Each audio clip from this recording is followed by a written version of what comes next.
Hello, my name is Marcus. I'm the compiler of a collection of therapy quotes entitled 1001 Windmills of the Mind.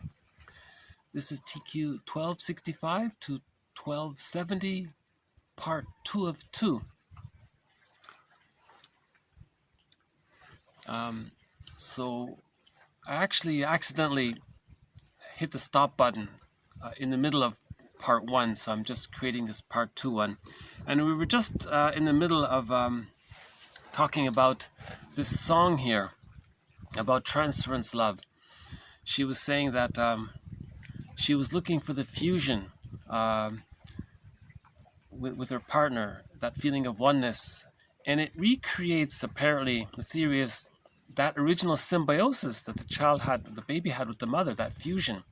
So romantic love has that kind of blissful state if you can recreate that fusion somehow. And there's a lot of nervousness about it because you don't really want to regress like that, but you want to feel that safe connection. So there's a lot going on, a lot of excitement about it. So in that one song we were talking about in part 1, Tina Turner was saying in the song, you know, you're thinking about the other person, you're obsessing about them, and you're, you know, face it, the song is called Addicted to Love, you know, she means transference love, right? So you're transferring the unmet symbiotic needs into the present. You're transferring those unmet needs into the present person and hope to get that kind of super safe fusion one feeling, right? And it is there's a lot going on, you know, because we can't do it, but there's this thrill thinking of how wonderful it would be to have that kind of intimacy as adults with someone, but it can't really be done because no one can really be that, you see. So there's a lot going on, there's a lot of confusion around it. So I was just about to play a song, so I'll play it now. A song that recently came out just this year, in 2021, from the singer is Rick Sanders. He has a song called Lovesick. So his song, Lovesick, is sort of about this issue of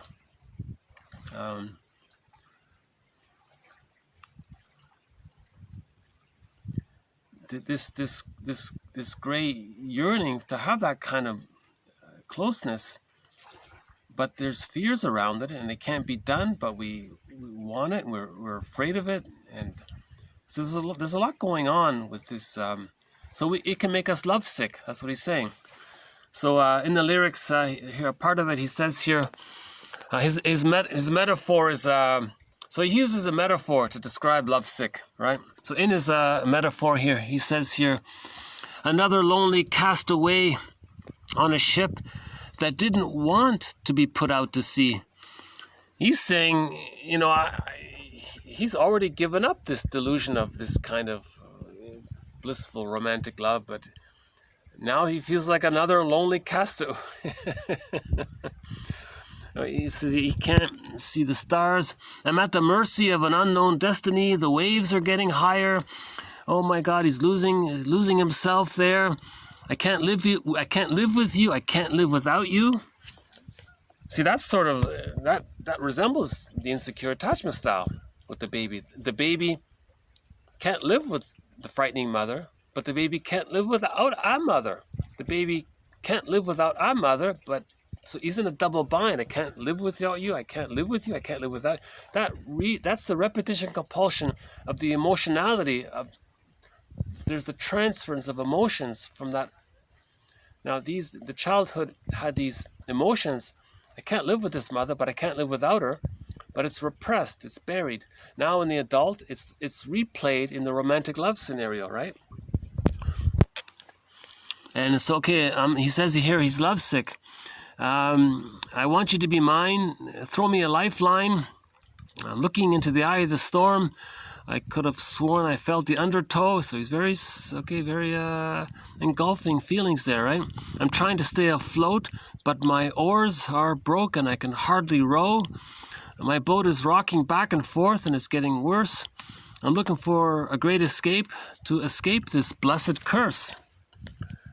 I'm looking for a great escape to escape this blessed curse. This is love trauma. This blessed curse. This is love trauma, a relational trauma. So there's the love there, but it's cursed because it's caught in the repetition compulsion. When there's a trauma, it's a curse. Oh, hold on a sec.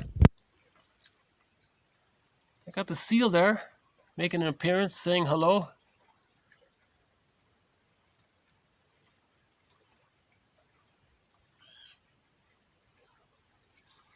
Oh, there he goes. Okay. Okay.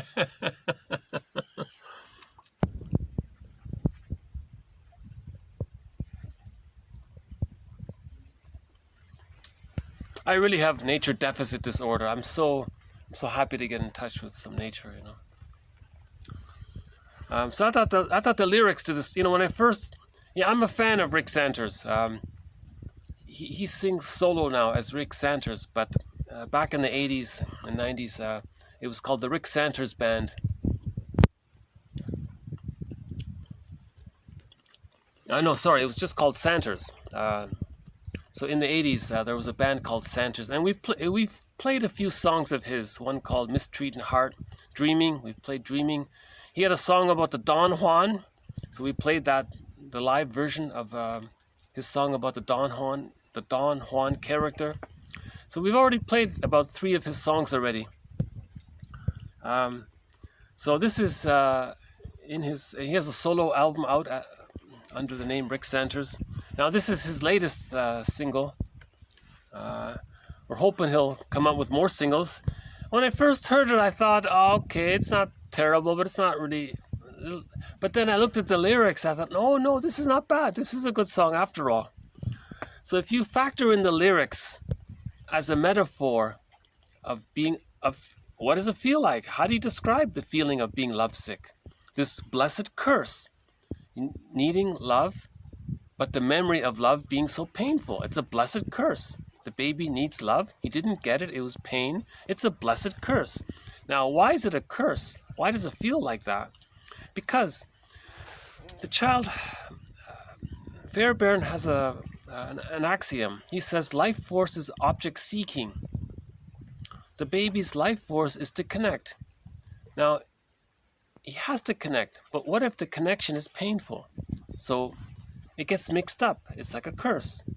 So a burglar calls that the pleasure in displeasure. There's displeasure, but he thinks he's stuck there. So you see, it's hard to describe this, right? So let's just play the song. Okay, so here's Rick Sanders' song called Lovesick. To talk about romantic love, meaning transference love. So we have a thread on transference love in this series. So Burglar says this very well. He has a quote. He says, neurotics are only capable of transference love. People with an insecure attachment style, they don't love. They're only in the repetition compulsion of transference love. Love, you need whole object relations. You need the I'm okay, you're okay for love, right? Okay, hold on a sec here. Okay, so here's the song from Rick Sanders.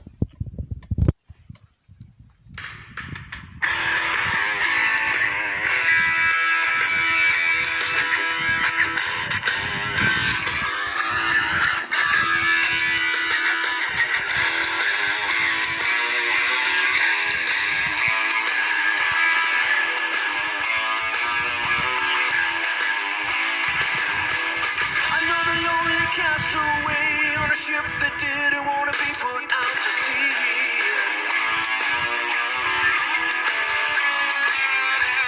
I can't see any stars tonight. I'm at the mercy of an unknown destiny.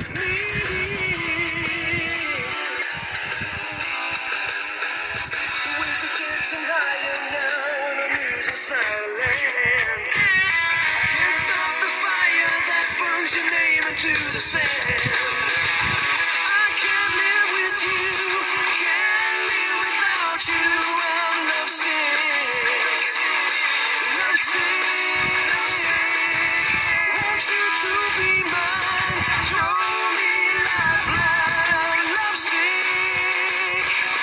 Love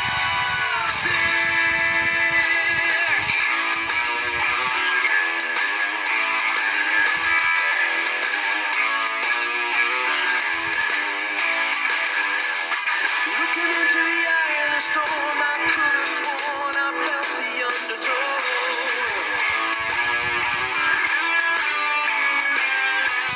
I'm trying to stay afloat, but my arms are broke and I can hardly row.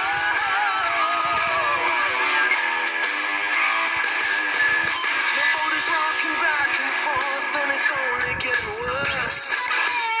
I'm looking for a great escape to escape this blessed curse. I can't live with you, can't live without you. I'm lovesick, lovesick, lovesick. Want you to be mine, throw me a lifeline. Lovesick, lovesick.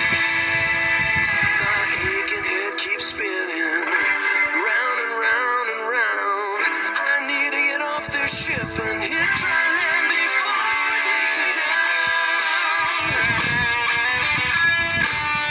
Won't let it take me down.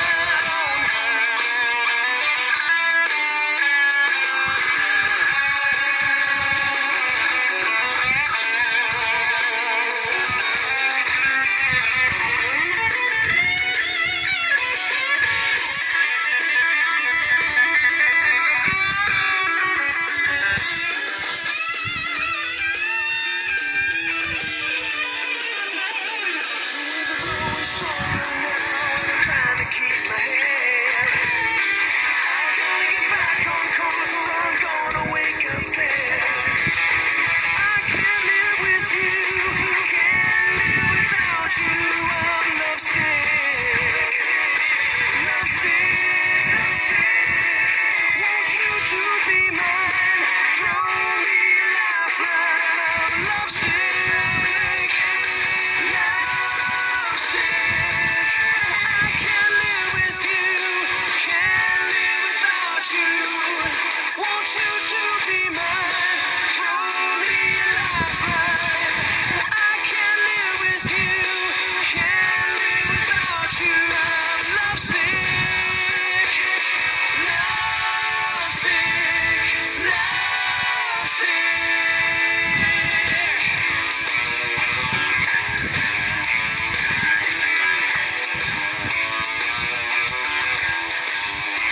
Lovesick.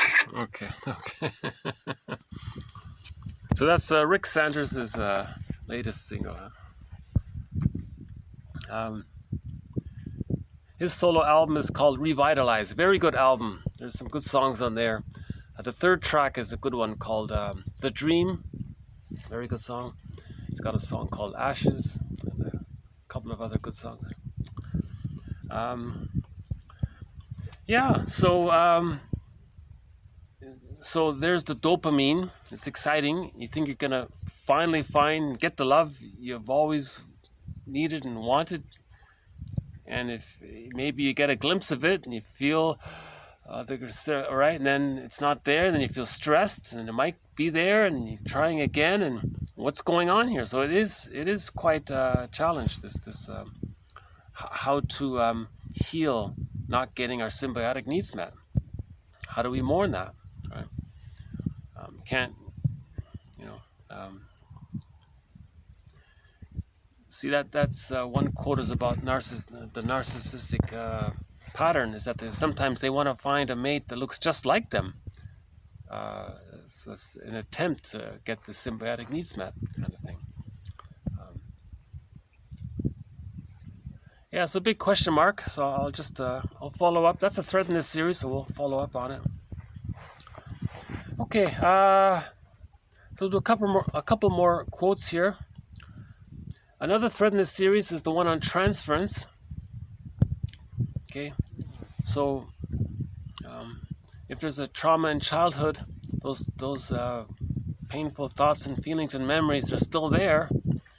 Now in the present, they can come up in the present, so they're being transferred into the present. So speaking in metaphors, we have another metaphor for transference. This famous one actually from Hans Lowald.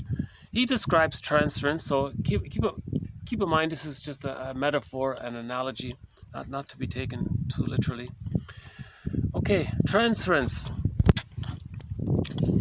Okay, Lowell's metaphor of transference as ghosts of the unconscious. Transference is pathological insofar as the unconscious is a crowd of ghosts. Ghosts of the unconscious, imprisoned by defenses, haunting the person in the dark of his defenses and symptoms, are allowed to taste the blood of recognition. They are let loose. In the daylight of analysis, the ghosts of the unconscious are laid and led to rest as ancestors, whose power is taken over and transformed into the newer intensity of present life, or the secondary process and contemporary objects. So now your life force you can live in the present. You see, if you're projecting the past into the present, you're still relating to the past figures. If you lay that ghost and they become an ancestor, now you can live in the present and love the person in the here and now.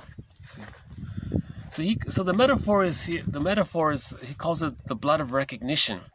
Somebody in the present reminds you of a parent. That's the blood of recognition.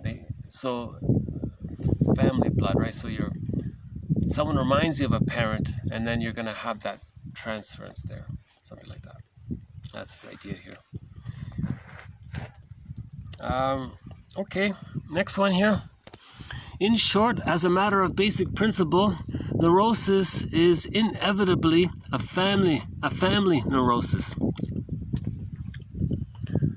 Now, this is an undeveloped thread in this series about family systems theory. We haven't done much about it, but the idea is that if one person, for example, if the child is acting out, that means the parents are dysfunctional and the child is acting out to comfort the parents. So the parents feel calm and all of the stress is put onto the child.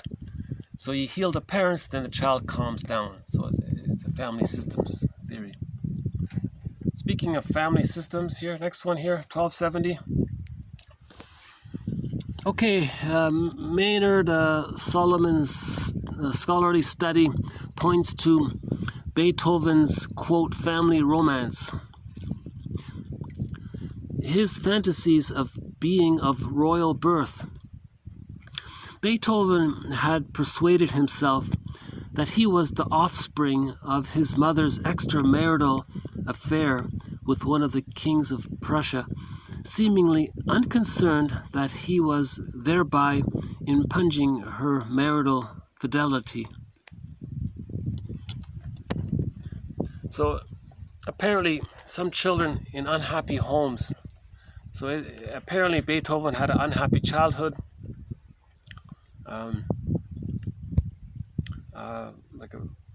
In terms of childhood. That was the example given. So the idea is that when a child is in a dysfunctional family, sometimes children have this fantasy that they're secretly that they're the child of some other family. And that's how they deal with the anxiety of their current family. That their current parents, either one or both of their current parents, are not their real parents. So in Beethoven's example, he accepts that his mother is the mother, but the father is not. It's just some stand-in. That the real father is some king somewhere. And one day they'll be reunited, those kinds of things. So it's just interesting to think that this is a defense mechanism that some children use to cope the anxiety of growing up in a dysfunctional home. They have this, so the jargon is family romance. It means they believe secretly that there was a mix-up at the hospital and they really belonged to some king or something like that. Okay, before we conclude, I'd like to issue another Golden Windmills of the Mind Award. 13 Golden Windmills of the Mind Awards have been issued already, and I'd now like to award another one. This goes to the Hallmark film 1997 film, The Odyssey. Okay, this is probably, to my mind, this is the best film version of the Odyssey. Okay, again, this is a metaphor. Okay, Odysseus. He has this ocean voyage. The ocean is the metaphor of the unconscious. Okay. Now remember, when Odysseus visits that hell scene, he sees Sisyphus. That's him, expressed in the novel, right? So that whole ocean voyage of 15 years or whatever it was, that's a metaphor to reunite himself, to re-own what he disowned in himself, right?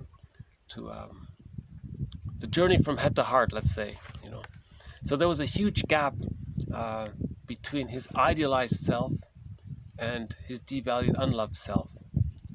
So the ocean journey is a metaphor of the journey of finding ourselves, reconnecting with ourselves. When he gets married, when he's reunited with Penelope, that's a metaphor for reuniting with his body, with his feeling self.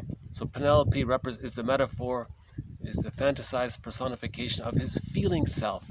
Now, when he reunites with his feeling self in the marriage there, that's the metaphor of we reconnected with ourselves. Now, when we're children, we put our feeling self into that bag we drag behind us. Right? So we go into that bag, which is an ocean, Poseidon, right? And we want to get our feeling self and re-own our feeling self. So this is it's all allegorical or metaphorical, and I think that's the best version of the hero's journey. So again, 1997. It's called The Odyssey. The star is Armand Assante. That particular version, in my opinion, is the best version of the story. Now, if possible, I recommend getting the VHS version of it, the original edition of it that's in the tape, the VHS tape. Because when they moved it over to digital, I don't know why they did this, but they took out one of the most important key scenes in the film. I couldn't believe it. They took out the famous scene with the sirens. So in the story, Odysseus hears the sirens, and he has to resist, let's say, transference lovesick. He didn't want to be lovesick. So he tied himself to the mast, right, on the ship. He could hear it, he's aware of it, but he didn't want to act it out. He didn't want to become lovesick. That whole scene was taken out, you know. So that's a great metaphor for, you know, resisting temptation and all that. You know, falling back into the Sisyphus. Because he visited the hell scene, he saw himself as Sisyphus. Now the sirens are saying, come on, why don't you just repeat the old pattern? No, I'm not going to repeat the old pattern. So he had to control himself. So he tied himself at the mast. And the other guys had to put earwax in their ears to not even hear the temptation. They're numb to it all anyways, maybe. All of the characters are him, by the way. All of the characters, all of the scenes are his psyche, one person's psyche. Myths and fairy tales describe one psyche. Right? Myths and fairy tales are true on the inside, not the outside. So that's another thread in this series. Another good reason to get this series, for the thread on how myths and fairy tales are a metaphor of the hero's journey. Okay, so I'll just conclude with a song from the soundtrack of that movie, The Odyssey. So this is the song Calypso from the Hallmark film. It's a great song. I love this song. This is Calypso.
Maybe they're having a conference over there. Yeah, so Calypso, so there's a metaphor of the fusion, right?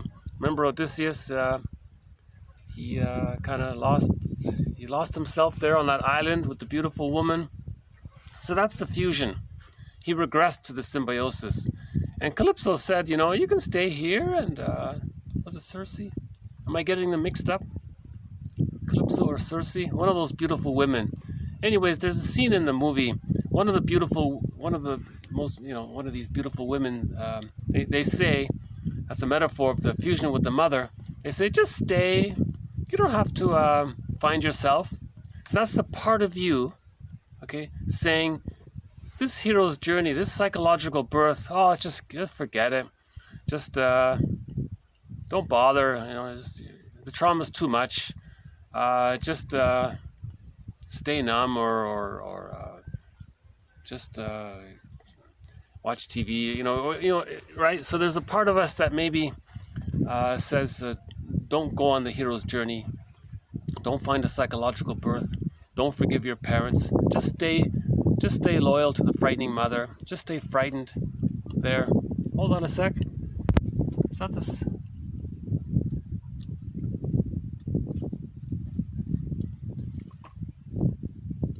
Right. And Odysseus said, no, I want to find myself. I can't do this. I think it was Circe. No, pardon me. I think it was Circe. That was the one, right? Circe. And then Circe said, okay. And then so she said okay. In other words, Odysseus said to himself, he accepted it. It was a sort of a self-acceptance of the idea that it's frightening to find himself, to reunite with himself, and he's okay with that. Now, part of him mourns it, a part of him still wants it. So that was a metaphor for that kind of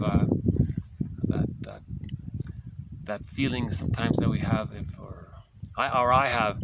Should I keep reading these quotes, or just forget about it and just stay in denial or pretend? You see, it's hard to do. You see, once you're aware, right? In the Matrix, you take the what is it, the red pill? Or once you become aware, you can't really go back to that, right? It's too painful. You see, so it's sort of you keep moving forward in the sense of learning more, being curious. Okay, what is this lovesick about? Is it the symbiosis? You know, what is this repetition compulsion? What is he repeating? What is he transferring?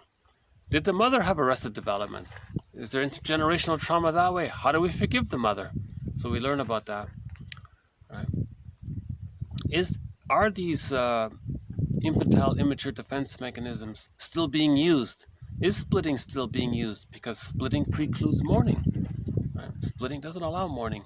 If the person is overly cathected to the frightening image of the mother, which he denies, he can't mourn. The psychic structure needed to mourn a loss is whole object relations.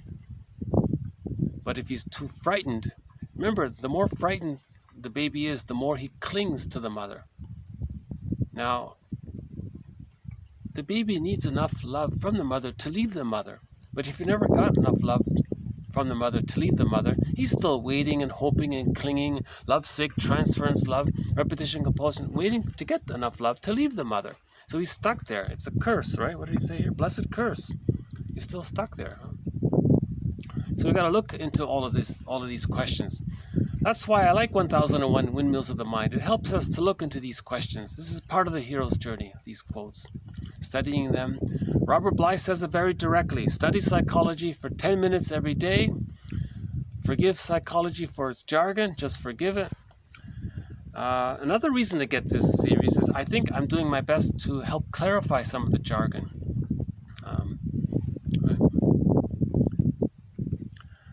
Okay, so I guess I'll just leave it here. So we'll close with our theme song. Oh, why don't we close with Lovesick? Let's play Lovesick again. Hold on, okay.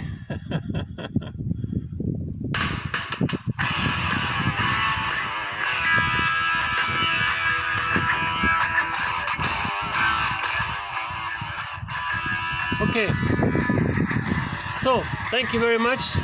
This has been part 2 of TQ 1265 to 1270. We opened up part 1 with a continuation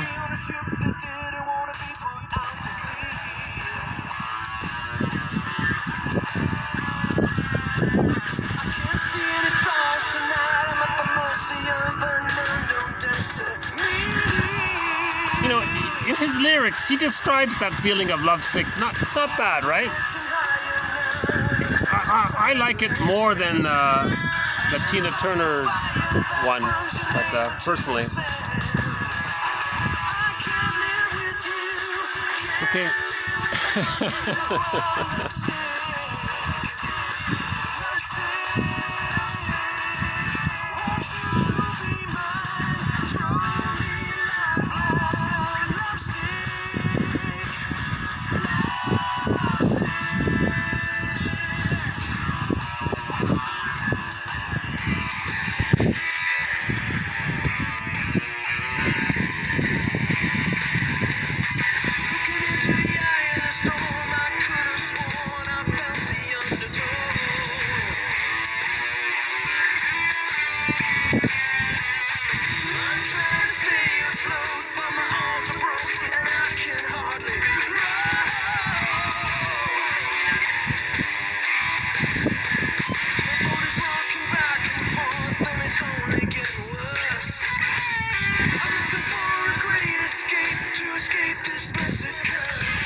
So in part 1, I sort of did a follow. In part 1, if you haven't seen it, I did a follow-up to a previous quote, TQ 1245. So it's part of my. I'm sort of grappling with this quote TQ 45.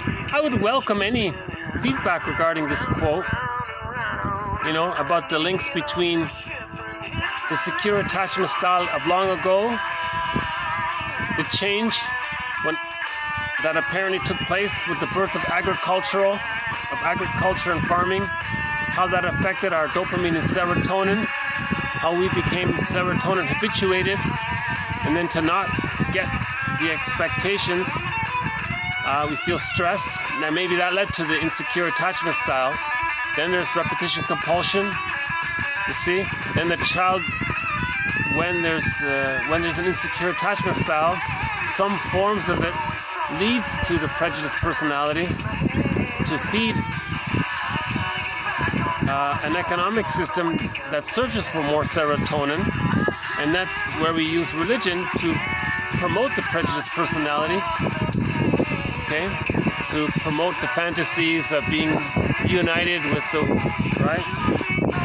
So religion says, we don't want you to be lovesick. We'll help you safely fantasize the reunion with the great mother, that kind of thing, you know.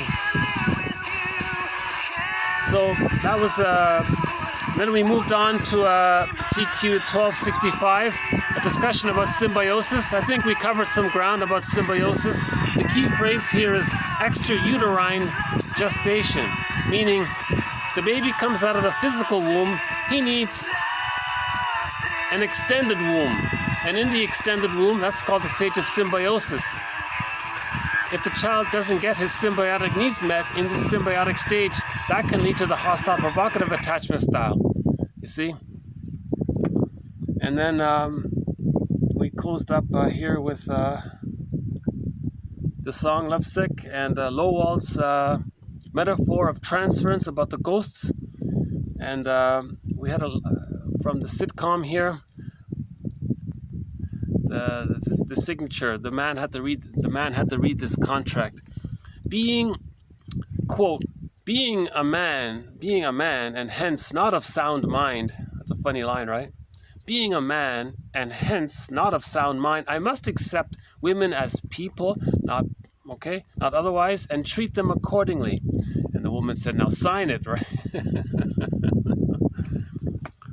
I think that was season 8 of the TV show there. One more about oxytocin, transference love. Okay, family systems therapy. Okay, an individual neurosis is really a family neurosis. one about the fantasy, about the family, the Beethoven one. And we've awarded our 14th Golden Windmills of the Mind Award to the 1997 family film called The Odyssey, starring Armand Assante. Great one. Hopefully you can get the VHS. In particular, the parts 2 and parts 3, right? Not so much part 1, but it's a great one there. Okay, so we'll have more to follow.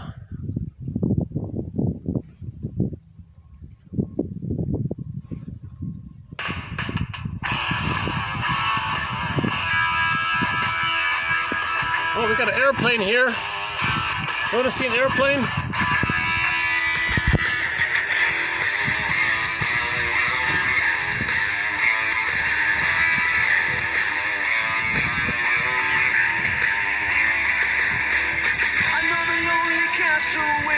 Ship that didn't want to be put out to sea.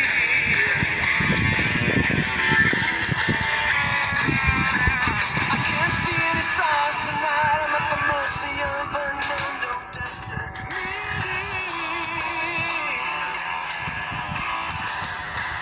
Yeah, so check out the lyrics to this song, Rick Santers, called Lovesick. We'll have more songs in future videos. Many songs I can't really post, but a few songs I seem to be able to post. We'll continue with our various. We'll continue adding quotes to all of our threads.